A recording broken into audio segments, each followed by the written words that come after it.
नमस्कार, मी विजय जगताप. पुणे दर्पण न्यूजमध्ये आपलं स्वागत. सर्वप्रथम एक नजर हेडलाईन्सवर. लॉकडाऊनमुळे शहरातले रस्ते झाले सुमसान. मेट्रोच्या कामात अडथळा ठरत असलेल्या विद्यापीठ चौकातील उड्डाण पूल पाडायला सुरुवात. श्रीमती लक्ष्मीबाई दगडूशेठ हलवाई दत्त मंदिरच्या वतीनं विद्यार्थ्यांसाठी पुन्हा माध्यान्ह भोजन योजना सुरू. आणि आदेशाचा भंग करणाऱ्यांवर होणार कारवाई. पोलीस सहआयुक्त रवींद्र शिसवे यांचा इशारा.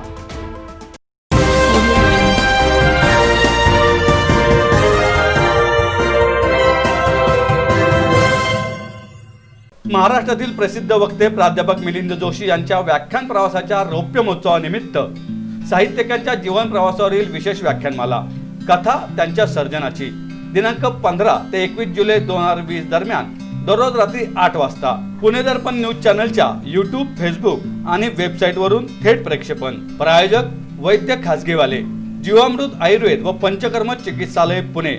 पुणे शहरात आजपासून कडक लॉकडाऊन पाळण्यात येत असल्याने पुणे शहरातील सर्व रस्ते सुमसान झाले आहेत. केवळ अत्यावश्यक सेवांमधील कर्मचाऱ्यांची रोजची वर्दळ चालू होती. कोरोनाचे वाढते संकट लक्षात घेऊन हा लॉकडाऊन जाहीर करण्यात आला आहे. उपमुख्यमंत्री आणि पालकमंत्री अजित पवार यांनी 23 जुलैपर्यंत लॉकडाऊन जाहीर करण्याचे आदेश दिले आहेत. कोरोनाची साखळी तोडण्यासाठी हा लॉकडाऊन आहे. शहरात कोरोनाचे आत्ता 28,357 रुग्ण आहेत. 18,096 नागरिकांनी कोरोनावर मात केली आहे, तर 9,412 ॲक्टिव्ह रुग्ण आहेत.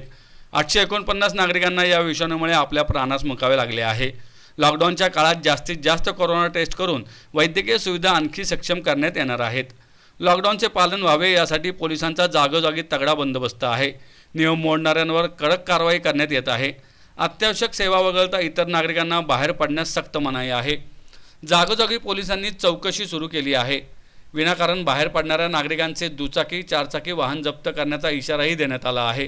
शहरातील प्रमुख रस्ता, जंगली महाराज रस्ता, लक्ष्मी रस्ता, फर्ग्युसन रस्ता, अलका चौक, डेक्कन, पौड रोड, वारजे माळवाडी, स्वारगेट, कात्रज, हडपसर, बानेर, बालेवाडी, कोथरूड मध्यवर्ती भागासह उपनगरात लॉकडाऊनची कडक अंमलबजावणी करण्यात येत आहे.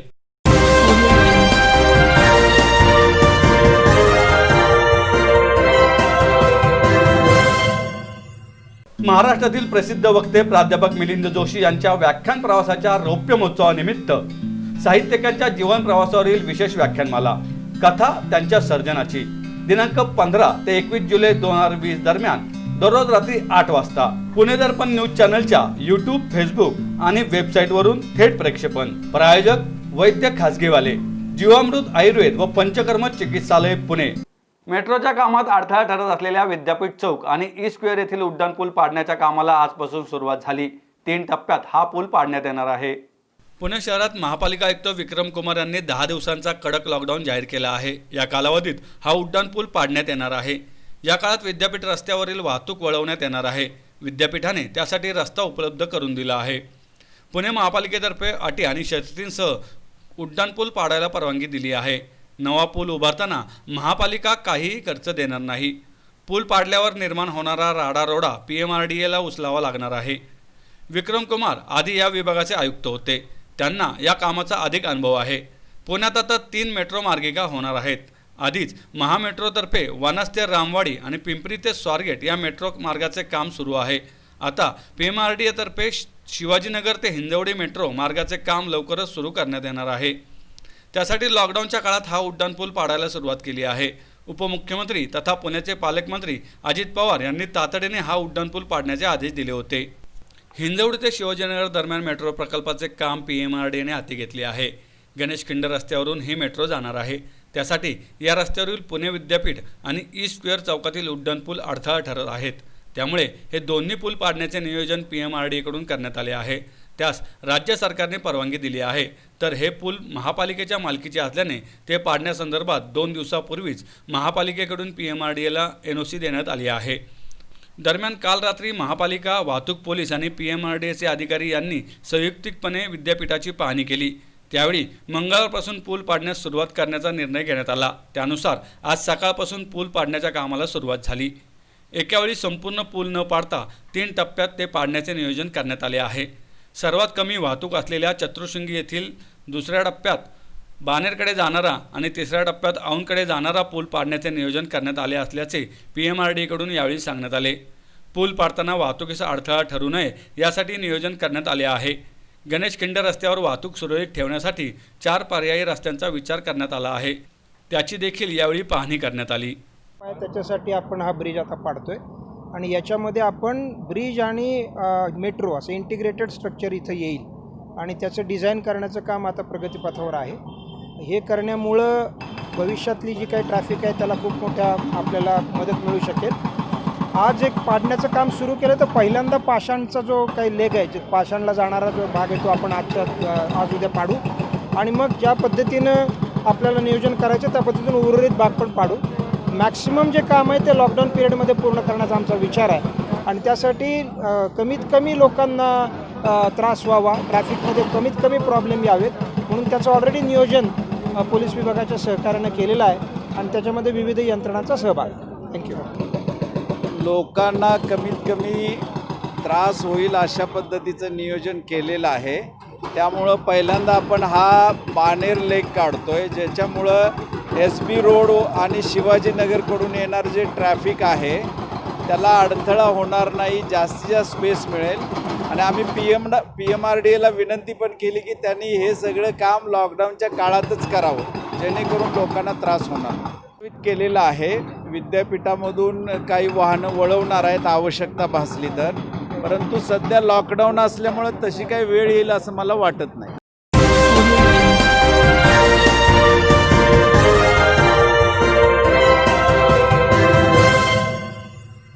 पुणे शहरात पुन्हा लॉकडाऊन केल्यामुळे बाहेर गावाहून पुण्यात शिकण्यासाठी आलेल्या मुलांच्या जेवणाचे होणारे हाल बघून श्रीमती लक्ष्मीबाई दगडूशेठ हलवाई दत्त मंदिर ट्रस्टने पुन्हा माध्यान्ह भोजन योजना सुरू केली आहे. मार्च महिन्यातील लॉकडाऊन झाल्यापासून सलग 100 दिवस देखील ही योजना कार्यरत होती. त्यामध्ये दररोज 100हून अधिक विद्यार्थ्यांना भोजन दिले जात होते. त्यानंतर शहर अनलॉकची प्रक्रिया सुरू झाल्याने ही योजना थांबवण्यात आली. मात्र आजपासून पुन्हा लॉकडाऊन झाल्याने विद्यार्थ्यांच्या मदतीला ट्रस्ट धावून आले आहे. ट्रस्टचे उत्सव प्रमुख शिरीष मोहिते म्हणाले, कोरोनाचा वाढता प्रादुर्भाव रोखण्याकरता अनेक उपाययोजना केल्या जात आहेत. मात्र याचा सर्वाधिक फटका पुण्यामध्ये बाहेरील गावातून आलेल्या विद्यार्थ्यांना बसला आहे. बाजारपेठ, हॉटेल्स, खानावळी बंद असल्याने दैनंदिन जेवणाचा प्रश्न समोर आला होता. त्यामुळे लक्ष्मीबाई दगडूशेठ हलवाई दत्त मंदिरातर्फे अशा विद्यार्थ्यांकरता भोजन सहाय्य योजना पुन्हा एकदा सुरू केली आहे. ट्रस्टचे अध्यक्ष ॲडव्होकेट शिवराज कदम जागीरदार म्हणाले, कोरोना विषाणूचा प्रादुर्भाव रोखण्याच्या पार्श्वभूमीवर पुणे शहरातील अभ्यासिकांमध्ये असलेल्या परगावच्या विद्यार्थ्यांना निर्बंधांमुळे खानावळी बंद झाल्याने ट्रस्टतर्फे दुपारचे जेवण पार्सल स्वरूपात देण्यात येत आहे. शहर आणि उपनगरांमध्ये कोरोना रुग्णांची वाढती संख्या रोखण्याकरता सरकारने पुन्हा एकदा लॉकडाऊन केलाय. मात्र बाहेरगावाहून पुण्यात शिकण्याकरता आलेल्या विद्यार्थ्यांचे पुन्हा एकदा हाल झाले आहेत. शहरातील खानावळी, हॉटेल बंद असल्याने आणि स्वतःकडे अन्न तयार करण्याचे साधन नसल्याने विद्यार्थ्यांवर उपासमारीची वेळ आली आहे. त्यामुळे पुन्हा एकदा ही योजना सुरू करण्यात आली आहे. माझं नाव सूरज कुशाल सिंग बायस आहे. मी पुण्यामध्ये MPSCची तयारी करतो. गेल्या लॉकडाऊनमध्ये पण मी इथून दत्त मंदिराच्या इथून जेवण घेत होतो आणि सध्या जे लॉकडाऊन सुरू झालेलं आहे याच्यामध्ये बाहेर जायला कुठेही परमिशन नाही आहे. मेस बंद आहेत. विद्यार्थ्यांसाठी कुठलाही विचार न करता हा जो म्हणजे निर्णय होतो जेव्हा लॉकडाऊन आहे, ठीक आहे कोरोना आहे याच्यामुळं प्रादुर्भाव वाढत आहे, सोशल डिस्टन्सिंग ठेवणं महत्त्वाचं आहे, बाहेर येणं चुकीचं आहे, परंतु जे काही मुलं बाहेरून येऊन इथे राहतात, अभ्यास करतात, त्यांच्यासाठी कुठल्याही प्रकारची इथे सोय नाही आहे जेवणाची. मेस बंद आहेत, बाहेर जाता येत नाही. याच्या माध्यमातून तरीही दत्त मंदिरातर्फे आम्हाला खूप मदत होते, परंतु ही जी मदत आहे ती काही विद्यार्थ्यांसाठीच आहे, लिमिटेड आहे. इथं जवळपास 100 मुलं ही या सेवेचा लाभ घेतात, परंतु पुण्यामध्ये असे बरेचसे विद्यार्थी आहेत की ज्यांना याचा खूप अतोनात त्रास होत आहे. ज्यांना बाहेर जाता येत नाही आणि मेस सुरू नाही आणि रूमवरती मुलांकडं बनवण्याची काही व्यवस्था नसते. याचाही कुठेतरी विचार झाला पाहिजे. या सगळ्या याच्यामधून सुद्धा दत्त मंदिर आम्हाला खूप सहकार्य करत आहे आणि या ठिकाणी जी सेवा दिली जात आहे ही अतिशय उपयुक्त आहे विद्यार्थ्यांसाठी. श्रीमती लक्ष्मीबाई दगडूशेठ हलवाई दत्त मंदिराच्या वतीने आजपासून पुन्हा आपण विद्यार्थ्यांची जेवणाची व्यवस्था सुरू केलेली आहे. 19 मार्चला आपण जेवणाची व्यवस्था सुरू केल्यानंतर 100 दिवस तो उपक्रम आपण राबवला आणि मेस सगळ्या चालू झाल्यानंतर आपण ते बंद केलेलं होतं. पण जेव्हा पुन्हा लॉकडाऊन करायची व्यवस्था आली, परिस्थिती आली, त्यावेळेस शासनाने निर्णय जाहीर केल्यानंतर या विद्यार्थ्यांनी परत देवस्थानशी संपर्क साधला. त्यामुळं देवस्थाननी परत आजपासून 10 दिवसासाठी ही जेवणाची व्यवस्था सुरू केलेली आहे. माझी शासनाला विनंती आहे की ज्यावेळेस आपण असे निर्णय घेतो त्यावेळेस ही मुलं जेव्हा बाहेरगावावरून आलेली आहेत त्यांच्याकडे कुठेही स्वयंपाक तयार करण्यासाठी किंवा जेवण तयार करण्यासाठी कुठली साधनं त्यांच्याकडे नसतात. ते मेसवरच्या जीवावर अवलंबून असतात. अशा वेळेस त्यांच्या जेवणाची व्यवस्था होणं ही खूप गरजेची आहे. पुणे शहरात अनेक विद्यार्थी आहेत जे ह्या शहर लेवल भागात आहेत, ते इथं मुलं येऊ शकतात की जे आउटसाईडला राहतात, त्यांना प्रॅक्टिकली इथे येणं शक्य नाही. त्यामुळे आम्ही त्यांचं नियोजन करू शकत नाही. जे इथे शहरात राहतात ती मुलं येऊ शकतात, त्यांचं आम्ही नियोजन करतो आहे. इथून पुढं आउटसाईडला राहणाऱ्या विद्यार्थ्यांसाठी शासनाने काहीतरी प्रयत्न करावेत अशी माझी साधी मागणी आहे. लॉकडाऊन वाढला तर योजना चालू राहणार. परत मेस चालू झाल्या तर ही योजना बंद केली जाईल. कारण आर्थिक देवस्थान गेले 4 महिने बंद आहे. आर्थिक उत्पन्न मंदिराकडे नाही आहे. तरी मागच्या ह्याच्यावर व्यवस्था करून मंदिर हे सगळा खर्च झेपत आहे. काही दानशूर व्यक्तींनी या कार्यक्रमासाठी आम्हाला मदत केलेली आहे.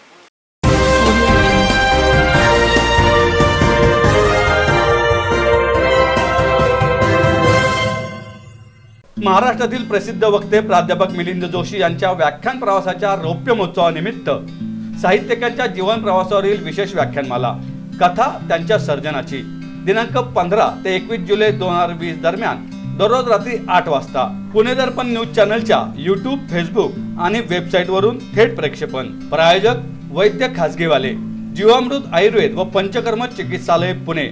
10 दिवस लॉकडाऊनचे आदेश महापालिका आयुक्तांनी काढल्यानंतर पोलिसांनी 10 दिवस संचारबंदीचे आदेश काढले आहेत. आदेशाचा भंग करणाऱ्या व्यक्तींवर कायदेशीर कारवाई केली जाणार असल्याचे पोलीस सहआयुक्त डॉक्टर रवींद्र शिसवे यांनी सांगितले. पुणे शहरात पुन्हा नव्यानं 14 जुलै 2020 पासून काही दिवसांसाठी लॉकडाऊन जाहीर करण्यात आलेला आहे. त्यासंबंधीचे आदेश महापालिका आयुक्त यांनी काढलेले आहेत. तसेच त्या आदेशातील जिल्हाधिकारी यांच्या आदेशातील तरतुदींचा भंग करण्यास मनाई करण्याचे आदेश आमच्या पोलिसांकडून काढण्यात आलेले आहेत. हा लॉकडाऊन पुणे शहरातील वाढत्या करोनाग्रस्तांच्या संख्येला अनुसरून वाढवण्यात आलेला आहे आणि त्याची अंमलबजावणी करण्यासाठी पोलीस सज्ज आहेत. पोलिसांनी याबाबत पूर्ण तयारी केलेली आहे. जवळपास आमचा 3/4 इतका स्टाफ लॉकडाऊनसाठी रस्त्यावर असेल. माझं नागरिकांना आवाहन आहे की पोलीस विभाग, प्रशासन पूर्णपणे फील्डवर लढत आहे. आपण या लॉकडाऊनच्या नियमांचं पालन करावं, प्रशासनाला, पोलिसांना सहकार्य करावं. स्वतःचा जीव धोक्यात घालून पोलीस या ठिकाणी चेकपॉईंट्स नेमत आहेत. ते आपल्या भल्यासाठी, या शहराच्या भल्यासाठी रस्त्यावर राबणार आहेत. त्यामुळे आपली जबाबदारी आहे की आपण त्यांना सहकार्य केलं पाहिजे, नियमांचं कसोशीनं पालन केलं पाहिजे. महापालिका आयुक्तांनी त्यांच्या आदेशात दिलेल्या ज्या सर्व तरतुदी आहेत त्याचं पालन करण्याचं आवाहन मी सर्व नागरिकांना करतो. येत्या काही काळात आपण संयम पाळूयात, जेणेकरून करोनाची जी चेन आहे ती तुटण्यास मदत होऊ शकेल. ही वाढती संख्या आहे ती आटोक्यात येऊन ती कमी होण्यास मदत होऊ शकेल. आता वेळ झाली छोट्याशा विश्रांतीची. पाहत राहा पुणे दर्पण न्यूज. महाराष्ट्रातील प्रसिद्ध वक्ते प्राध्यापक मिलिंद जोशी यांच्या व्याख्यान प्रवासाच्या रौप्य महोत्सवानिमित्त साहित्यिकांच्या जीवन प्रवासावरील विशेष व्याख्यानमाला कथा त्यांच्या सर्जनाची दिनांक 15 ते 21 जुलै 2020 दरम्यान दररोज रात्री 8 वाजता पुणे दर्पण न्यूज चॅनलच्या यूट्यूब, फेसबुक आणि वेबसाईटवरून थेट प्रक्षेपण. प्रायोजक वैद्य खासगीवाले, जीवामृत आयुर्वेद व पंचकर्म चिकित्सालय पुणे.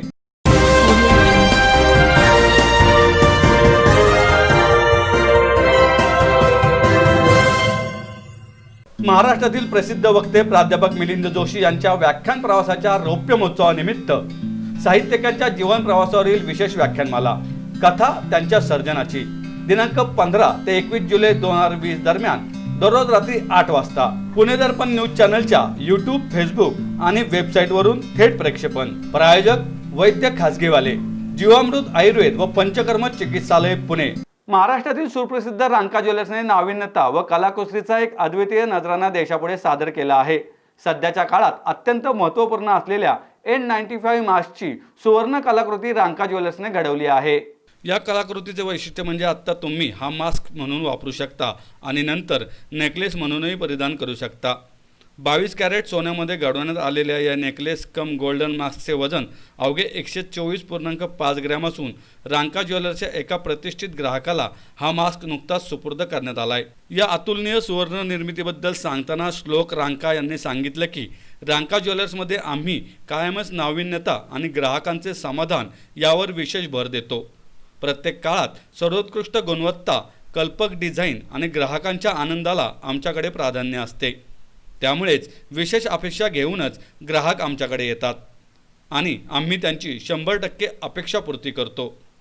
यापूर्वीही रांका ज्वेलर्सने सोन्याचा शर्ट, सोन्याची पैठणी आणि सोन्यातली शालही घडवून आपल्या प्रतिभेचा आविष्कार सर्वांना दाखवला आहे।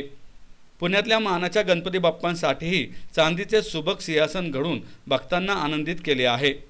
आत्ता आम्ही घडवलेला नेकलेस कम गोल्डन मास्क हे आमच्यासाठी नवे आव्हानच होते। यासाठी आमच्या कारागिरांनी 22 कॅरेट सोन्याचा वापर करत मोठ्या हस्तकलाकुसरीने हा मास्क घडवला असून तो पुन्हा पुन्हा वापरता येऊ शकतो। याचे वजनही 124.5 ग्रॅम इतके अल्प ठेवण्यात आम्हाला यश मिळाले आहे। एवढंच नव्हे तर हा सोनेरी मास्क लवचिक असून कोणत्याही व्यक्तीला व्यवस्थितपणे परिधान करता येऊ शकतो। या मास्कमधून श्वास घेता यावा यासाठी सोन्याच्या बारीक जाळ्यांची खास निर्मिती करण्यात आली आहे। अशा प्रकारचे डिझाईन हे टर्की स्टाईलमध्ये पाहावयास मिळते। हा मास्क स्वच्छ करण्यासाठी आम्ही एक खास असा UV सॅनिटायझर बॉक्स ग्राहकांना भेट म्हणून देतो। मास्क व नेकलेसचा संगम असलेली ही सुंदर कलाकृती आत्तापर्यंत जगात कोणीही घडवली नसेल। हा मास्क बनवण्यासाठी कारागिरांना 2 आठवडे लागले। या अप्रतिम आणि अद्वितीय सोनेरी मास्कची किंमत 6.5 लाख इतकी आहे। रांका ज्वेलर्सच्या बन गार्डन शोरूममधील कलाकारांच्या टीमने ही अनोखी किमया घडवलेली आहे। हे केवळ नाविन्याचे प्रतीकच नाही तर यामुळे सुवर्ण क्षेत्रातही रांका ज्वेलर्सने एक नवीन शिखर गाठले आहे। अनेक शतकानंतर येणाऱ्या अशा दुर्मिळ संधीचे सोने करण्यासाठी वर्षानुवर्षाचा अनुभव आणि प्रावीण्य हवे आणि हा मास्क सादर करून रांका ज्वेलर्सने आपलं सोनेरी कर्तृत्व सिद्ध केलं आहे। My name is Shlok Ramka. I'm the head designer at Ramka Jewellers. I'd like to present to you our latest piece, a necklace choker cum mask. ये 125 ग्राम्स अराउंड 6.5 lakhs का 22 कैरेट गोल्ड में बना N95 mask के ऊपर stitch KIA हुआ necklace चोकर है। और इसकी इंस्पिरेशन हमें अराउंड 1 महीने पहले आई थी जब एक कपल हमारे पास आया था। उन्होंने बताया कि उनकी शादी में उन्हें मास्क पहनना कंपलसरी है। तो वी सजेस्टेड कि if we could design something which they could wear on their wedding and beyond the wedding as well. So after 2 weeks of proper research and development and designing and using our contacts in Turkey, getting that dye here and ये बनाकर हमने उन्हें ये design propose की और उन्हें बहुत पसंद आया। So we have made this necklace cum mask जो इस कोरोना वायरस के बाद वो एक नेकलेस की तरह पहन सकते हैं।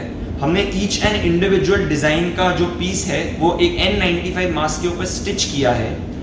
इसके साथ हम एक UV स्टेरिलाइजेशन बॉक्स भी प्रोवाइड करेंगे कि घर पर इसे पूरा डिसइंफेक्ट कर सकते हैं और एवरीडे यूज़ कर सकते हैं। और एक 20-25 दिन के बाद जब ये मास्क का वापर होने के बाद हम इस मास्क को भी चेंज कर सकते हैं, मास्क निकाल कर दूसरा मास्क स्टिच कर सकते हैं। ये हमें around 3 weeks of proper development लगा इस पूरे चीज़ को बनाने के लिए। And new and very new pieces like these are ready available at Ranka jewellers Bund Garden. Thank you.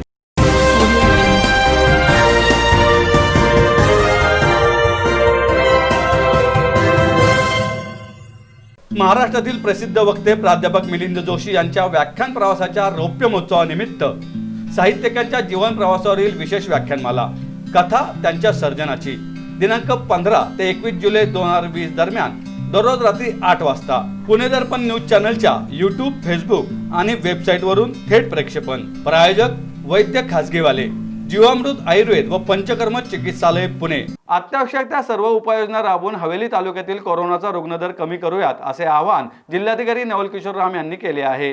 Corona प्रतिबंधाच्या दृष्टीने पुणे जिल्ह्यातील हवेली तालुक्यातील काही गावे प्रतिबंधित करण्यात येत आहेत। या अनुषंगाने जिल्हाधिकारी नवल किशोर राम व जिल्हा परिषदेचे मुख्य कार्यकारी अधिकारी आयुष प्रसाद यांनी जिल्हा परिषद सभागृहात जिल्हा परिषदेचे पदाधिकारी, हवेली तालुक्यातील सरपंच, संबंधित तहसीलदार, समन्वय अधिकारी, विस्तार अधिकारी, तलाठी, तालुका आरोग्य अधिकारी, ग्रामविकास अधिकारी व संबंधितांसोबत बैठक घेऊन चर्चा केली। यावेळी जिल्हा परिषदेचे उपमुख्य कार्यकारी अधिकारी संदीप कोहिनकर, उपविभागीय अधिकारी सचिन बारावकर तसेच जिल्हा परिषदेचे पदाधिकारी व संबंधित अधिकारी उपस्थित होते। हवेली तालुक्यातील गावांमध्ये आतापर्यंत आढळलेले कोरोनाचे रुग्ण, झालेले मृत्यू, ॲक्टिव्ह रुग्ण, बरे झालेले रुग्ण यांची ग्रामपंचायत निहाय सविस्तर माहिती जिल्हाधिकारी राम यांनी घेतली। ते म्हणाले, ग्रामीण भागातील कोरोनाचा संसर्ग रोखण्यासाठी सर्वांनी मिळून प्रयत्न करणे गरजेचे आहे। कोरोनाचे रुग्ण वाढू नये यासाठी प्रशासनाने घालून दिलेल्या नियमांची चोखपणे अंमलबजावणी करावी। प्रतिबंधित क्षेत्रात जनजागृती करण्याबरोबरच नियम कडक करावेत। यात लोकसहभाग देखील आवश्यक आहे असेही ते म्हणाले। अधिक रुग्ण असणाऱ्या ग्रामपंचायतीमध्ये आवश्यक त्या सर्व उपाययोजना कराव्यात असे सांगून जिल्हाधिकारी राम म्हणाले, ग्रामीण आरोग्य सेवा सुविधा सक्षम करण्यासाठी तसेच साधनसामग्री उपलब्ध करून देण्यासाठी जिल्हा प्रशासन सर्वतोपरी मदत करेल। नरे, देहू अशा मोठ्या गावांमध्ये स्वॅब तपासणी केंद्र लवकरात लवकर सुरू करावे तसेच कॉन्टॅक्ट ट्रेसिंग प्रभावीपणे करावे। गृह अलगीकरण, संस्थात्मक अलगीकरणावर लक्ष द्यावे। रुग्ण वाढत असणाऱ्या ठिकाणी कोविड केअर सेंटर वाढवण्यासाठी नियोजन करून कार्यवाही करा। आवाजवी शुल्क आकारणाऱ्या रुग्णालयांची माहिती जिल्हा प्रशासनाला द्या, जेणेकरून दोषींवर कारवाई करता येईल असे सांगून गृह अलगीकरणातील व्यक्ती बाहेर फिरताना आढळल्यास कारवाई करा असेही त्यांनी सांगितले। मुख्य कार्यकारी अधिकारी आयुष प्रसाद म्हणाले, ग्रामीण भागातील कोरोनाचा फैलाव रोखण्यासाठी जिल्हा प्रशासनाने वेळोवेळी दिलेल्या मार्गदर्शक सूचनांनुसार ग्रामपंचायतींनी कार्यवाही करावी। टीमवर्क म्हणून सगळे मिळून काम करून कोरोनाचा फैलाव रोखूया असे ते म्हणाले। प्रतिबंधित क्षेत्रात सर्वेक्षण करण्यावर भर द्यावा। गावात ठराविक कुटुंबनिहाय एक असे समन्वय अधिकारी नियुक्त करून बाधित व्यक्ती, संपर्कात आलेले व्यक्ती व सद्य परिस्थितीची माहिती अद्ययावत ठेवा असे सांगून मास्क न वापरणाऱ्या व्यक्तींकडून दंड आकारणी करा असेही त्यांनी यावेळी सांगितले।